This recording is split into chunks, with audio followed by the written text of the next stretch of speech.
Imagine standing in your kitchen late at night, lights off, refrigerator humming softly in the background. You reach for a glass of water, but in that quiet moment, a strange thought arrives. Where did today go? Most of us answer casually, it passed, it's finished, it no longer exists. But if you stop for a second and really sit with that idea, something feels off. If today truly disappeared, how is it that you're still tired from it?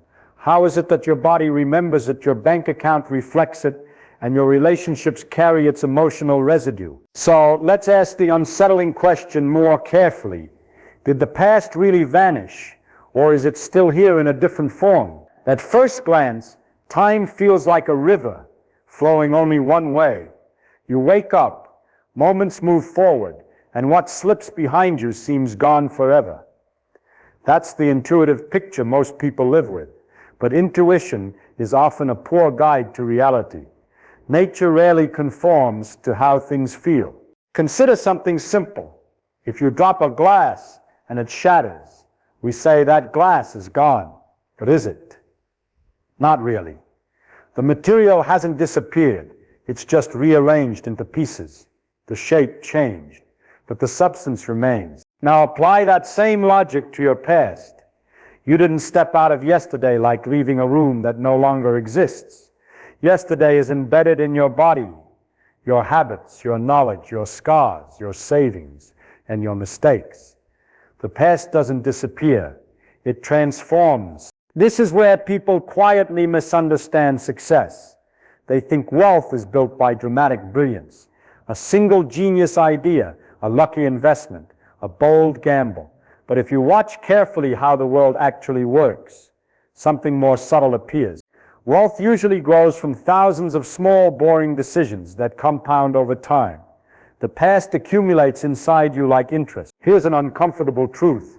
Number one, most people fail not because they are dumb, but because they are impatient. They treat time like something to outrun rather than something to work with. They want fast results in a slow world. When the world doesn't comply, they react emotionally. They panic, chase trends, overtrade, overspend, or quit too early. Pause and ask, does that actually make sense? If the past is still present inside every outcome, why would rushing improve anything? It doesn't. Impatience is simply paying a hidden tax to your own emotions. Think of your life like a long recipe rather than a single meal. Every choice you make adds an ingredient. Some choices are sugar, some are salt, some are poison. You don't taste the full dish until much later. That means your past isn't behind you. It's literally cooking your future right now. This is why avoiding stupidity often matters more than chasing brilliance. Brilliant moves are rare and hard to recognize in advance. Stupid moves, however, are easy to spot in hindsight. Too much debt, reckless risks, emotional license, ignoring obvious warnings. Here's uncomfortable truth number two. You don't need to be exceptional to become wealthy. You mainly need to stop sabotaging yourself. Most people try to win by being clever. Wealthy people, in the deeper psychological sense, win by refusing to be reckless. They don't think first about what to buy. They think about what to avoid. They don't ask, how can I get rich fast? They ask, how could I lose everything? And then make sure those paths are closed. Now let's return to time. If the past still lives inside the present, then every financial decision you make is really a conversation with your future self. You are borrowing from them or gifting to them. But humans are terrible at imagining their future selves as real people. Try this thought experiment. Picture your future self 20 years from now sitting across from you at a table. They look tired, older, wiser. They ask, what did you do with my time? That question is heavier than money. Most people act as if their future self is a stranger they don't owe anything to. That's another uncomfortable truth. Number three, you are constantly stealing from a person who doesn't exist yet, and that person is you. If the past is still present, then the future is already being shaped right now. Not in a mystical way, but in a mechanical one. Small habits repeated daily stack up like layers of sediment. One careless day feels harmless. 1,000 careless days become a life. This is why patience often beats intelligence. Intelligence can spot opportunities, but patience allows time to do its quiet work. Time is the most powerful investor you'll ever have, but only if you stop fighting it. Let's examine memory, because it reveals something deeper. When you remember a childhood moment, where is that moment? It isn't happening now, yet it feels vividly real. Your brain reconstructs it, but that reconstruction is still part of your present experience. In a very real sense, the past lives inside your nervous system. So the past isn't the place you left, it's a structure you inhabit. Every belief you carry, every fear, every confidence, every skill, all are fossils of earlier moments that never truly disappeared. This also explains why people repeat the same mistakes. They don't forget the past. They simply haven't understood it. Experience without reflection is like collecting data without learning. The world keeps handing you the same lesson until you finally listen. Now consider investing, not in stocks specifically, but in anything, your career, relationships, health, or knowledge. People obsess over what move to make next. But the real question is, what kind of person are you becoming through your decisions? If your past is still present, then your character is your most important asset. Wealth, in the deepest sense, is a byproduct of being someone who can handle time well, calm under pressure, slow to panic, skeptical of hype, disciplined in small things. Ask yourself honestly, when something stressful happens, do you react or do you think? Most people react first and think later, if at all. That single pattern explains more failure than bad luck or lack of talent. Let's test this with a simple scenario. Imagine two people earn the same income.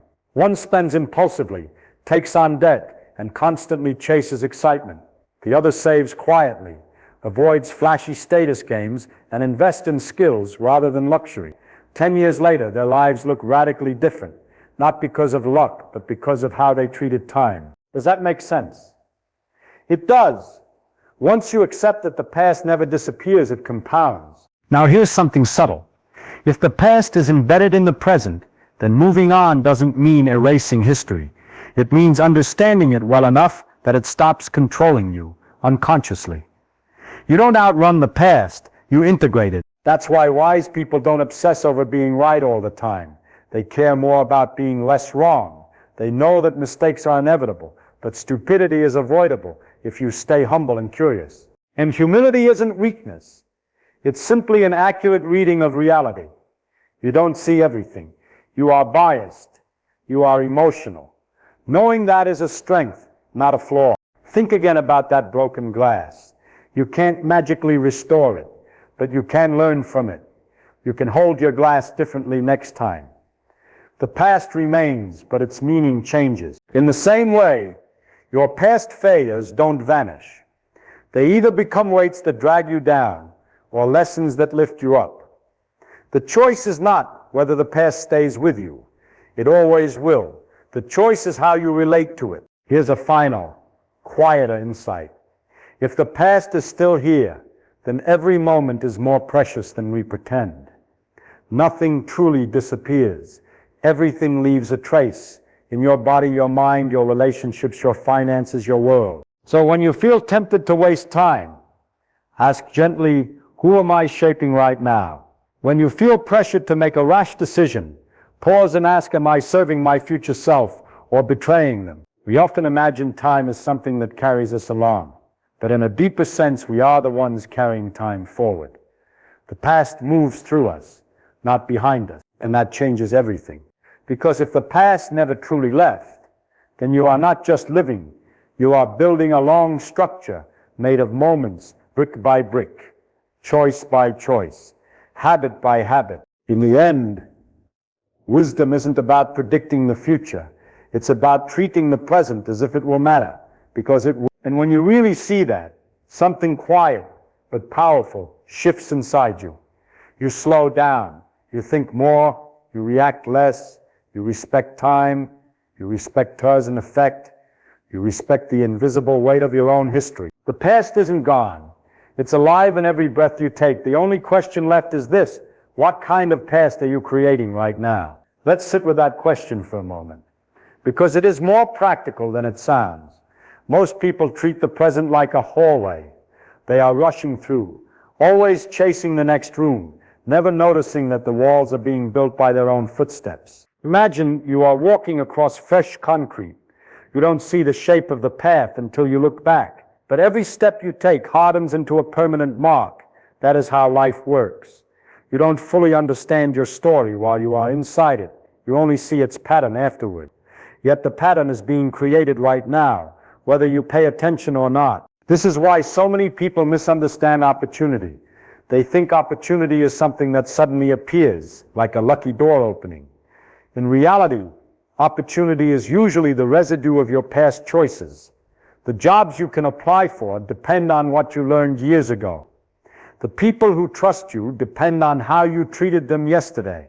The risks you can take depend on how much stability you built quietly over time. So when someone says, "I just need one big break," they are revealing a shallow view of time. Big breaks rarely fall from the sky. They grow out of a long history that made you ready when the moment arrived. The past doesn't vanish. It sets the stage. Here's another uncomfortable truth. Quieter but sharper than the others. Most people blame the world for outcomes that were primarily created by their own habits. They call it bad luck when a business fails, but ignore years of sloppy decisions. They call it unfair when they are stuck in a job they hate, but forget they avoided learning when they were younger. The world is not as cruel as they imagine. It is simply consistent. Consistency feels boring, so people underestimate it. But consistency is what makes time powerful. A tiny advantage repeated daily becomes massive over years. A tiny mistake repeated daily becomes disastrous.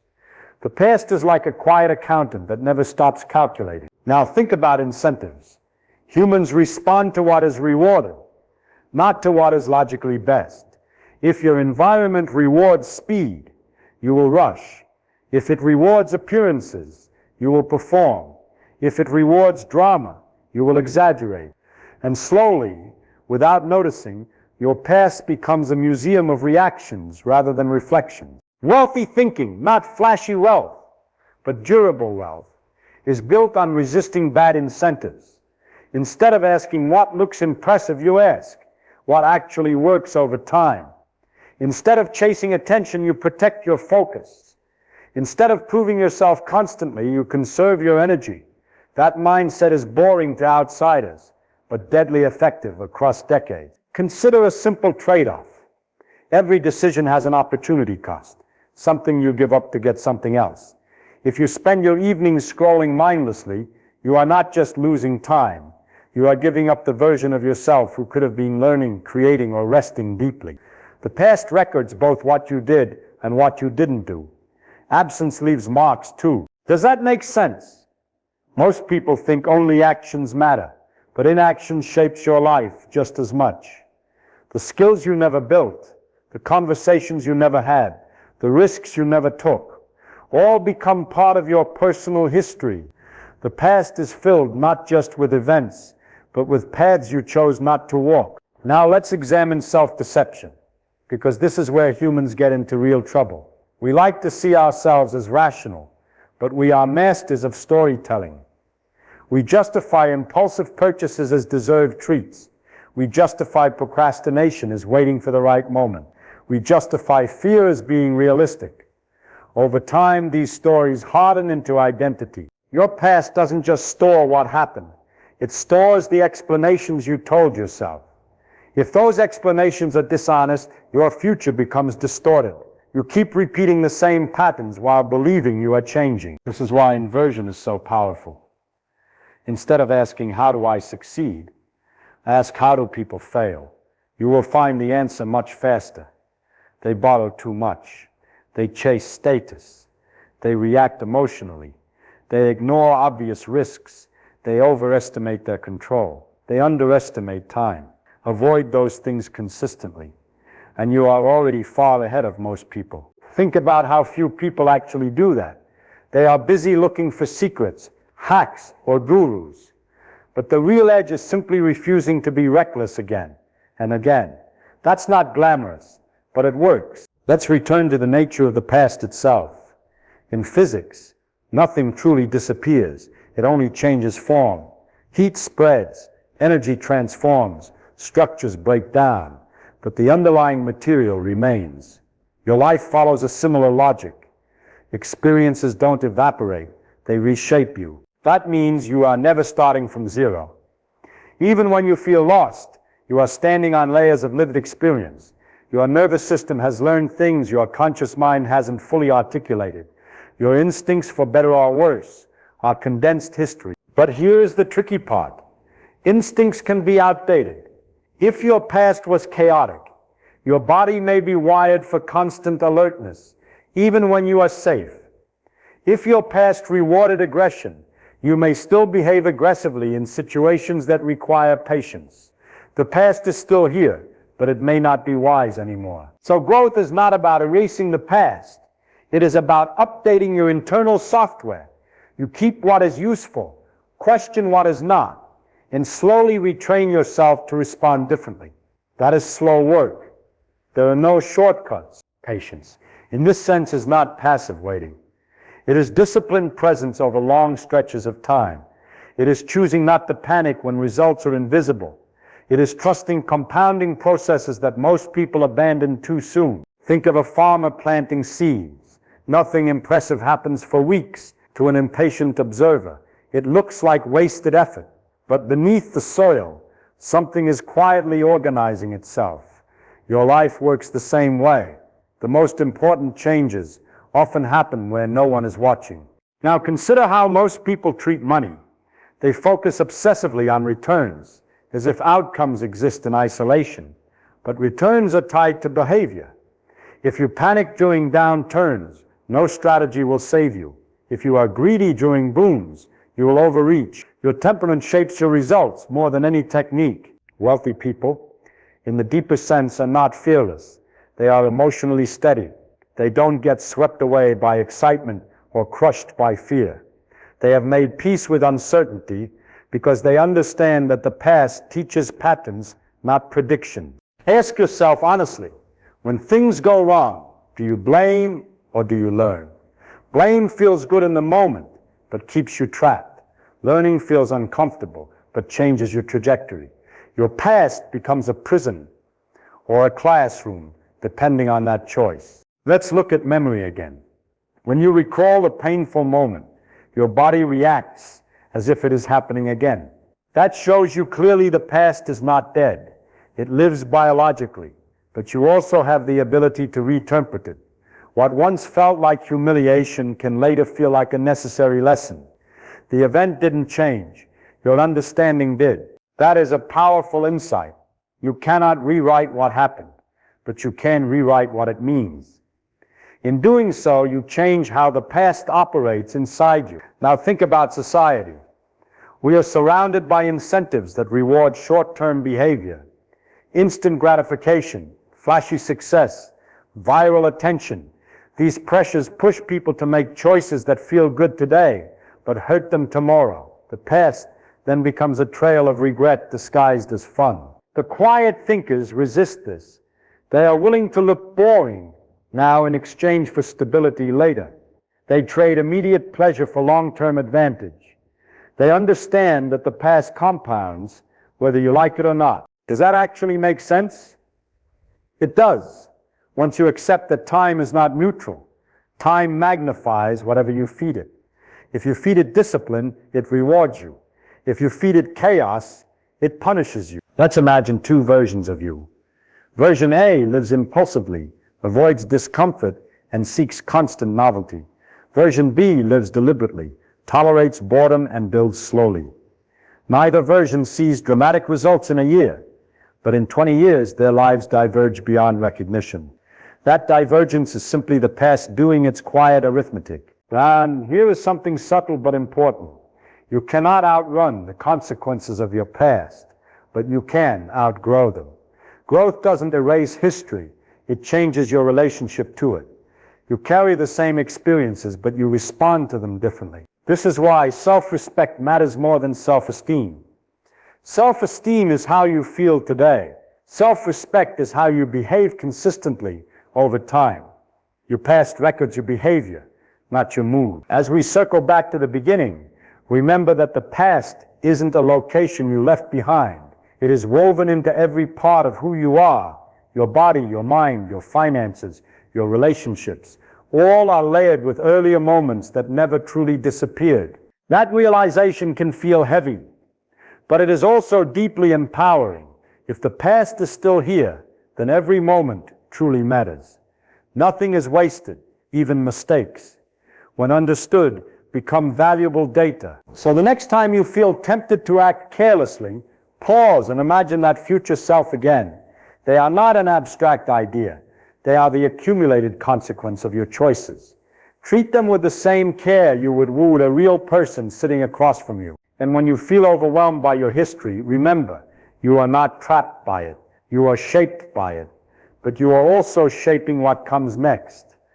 The story is still being written. In the end, wisdom is simply a deeper appreciation of time. It is seeing that the past is alive in the present, that the present is sculpting the future, and that you are not a passive passenger in this process. You are the builder. If you move too fast, you build carelessly. If you move too slowly, you never build at all. But if you move with steady attention, you create something that lasts. So perhaps the real lesson is quiet and simple. The past is not gone, but that is not a tragedy. It is the mechanism by which life becomes meaningful. Every memory, every choice, every habit is a thread. Together, they weave the person you become. And the most honest question you can ask yourself is not, what do I want tomorrow, but rather, what kind of past do I want to look back on? Because that past is already being made, one ordinary moment at a time.